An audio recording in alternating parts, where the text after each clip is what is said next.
তো গাইজ একটা mini blog নিয়ে চলে এসেছি।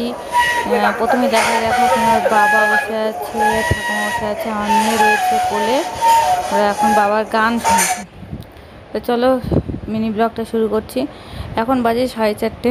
4:30টার সময় দেখো আকাশে কি রোদ্দুর, এত রোদ্দুর যে এত গরম লাগছে, এত রোদ্দুরের তাপ যে জানলাটা খুলে একদম রাখা যায় না। আর উপরে এত গরম হয়, তার মধ্যে ঘরে টেকা যাচ্ছে না, বাইরে সবাই বসে আছে। আর দেখো আমার মেয়ে ঠাকুমাকে কিছুতেই বসতে দিল না, ওকে নিয়ে এখন বাইরে ঘুরতে হবে।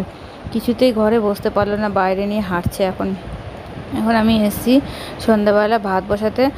অ্যাকচুয়ালি কী বলো তো, আগে যেমন সকালবেলা ভাত বসালে একবারে 2-3 বেলা হয়ে যেত, রাত্রিবেলা ভাত তো একবারে করে নিতাম। কিন্তু এখন এত গরমে ওপরে ভাত রাখলে কেমন জল কেটে যায়, ভাতটা রাখা যায় না, একদম গন্ধ গন্ধ হয়ে যায়।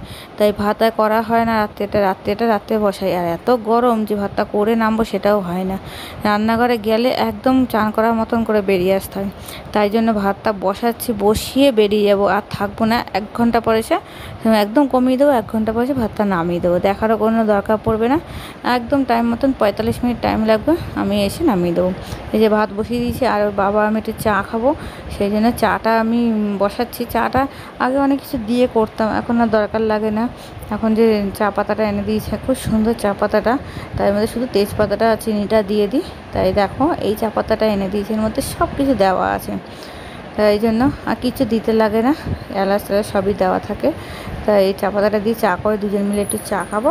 আর ভাতটা তো বসিয়ে দিয়েছি, ঠিক 1.25 ঘন্টা 45 মিনিট টাইম নিতে হাতে, ঠিক 1.25 ঘন্টা পর এসে নামিয়ে দেবো, আর কিচ্ছু দরকার লাগবে না। এই দেখো চা নিয়ে চলে এসেছি, এখানে আমার মেয়ে খেলছে আর বাবা রয়েছে অফিসের কাজগুলো করছে। আমার মেয়ে নিজের মতন করে সারা ঘাট জুড়ে খেলে যাচ্ছে। এখন 35 মিনিট হয়ে গেছে, আমি চলে এসেছি। এখন আমি ভাতটা নামিয়ে দেবো। আর অনেক দিন ধরে ইচ্ছা করছে একটু আলুর চোখা করে খাবো, কিন্তু আর করা হলো না। এত গরম, দাঁড়িয়ে যে আলুর চোখা বানাবো, সে আমি আলুর চোখা হয়ে যাচ্ছে, বানাবার মতন অবস্থাই আমার হচ্ছে না, এত গরম। তার জন্য কাঁচা পেঁয়াজ দিয়ে শুদ্ধ আলু সিদ্ধ করেছে, কাঁচা পেঁয়াজ দিয়ে মেখে নিলাম, চোখা বানানো হলো না। তো চলো, অনেকদিন পর ইচ্ছা ছিল তাই আজকে করলাম। চলো ভিডিওটা এই অবধি, টাটা।